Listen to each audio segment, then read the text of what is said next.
जी नाजरीन, मैं साफ़ी चौधरी फजलरहमान आपसे मुखातिब हूँ। भिम्बर आज़ाद कश्मीर ज़ेर कब्ज़ा कंट्रोल पाकिस्तान के ज़िले हेडकोार्टर में DH के करीब ये इमाम हुसैन का जो 40वां सालाना जुलूस है वो ज़िला भिम्बर में अहले तशय्युअ मना रहे हैं। और मोमिनीन का ये जुलूस जो है वो मुख्तलिफ़ टुकड़ियों में है, जहाँ मातम के मनाजिर हमने आपको दिखाए जंजीर ज़नी के।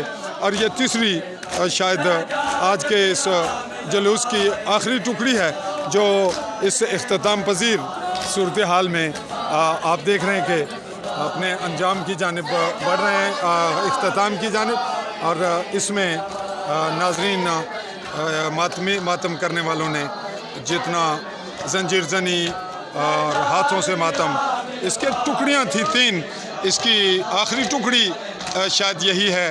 और इस वक्त जो इसको समेटने का सिलसिला इख्तिताम पजीर होने के साथ साथ सब कुछ बैक वक्त जारी है। इंतज़ामी अमूर पुलिस के SHO चौधरी मेहदी ने संभाल रखे हैं और उनकी जो मजिस्ट्रेट हैं वो SDM भिम्बर जनाब फैसल मुग़ल साहब हैं। और इसकी जो टुकड़ियाँ हैं वो यहाँ आपको हम दिखा रहे हैं। जी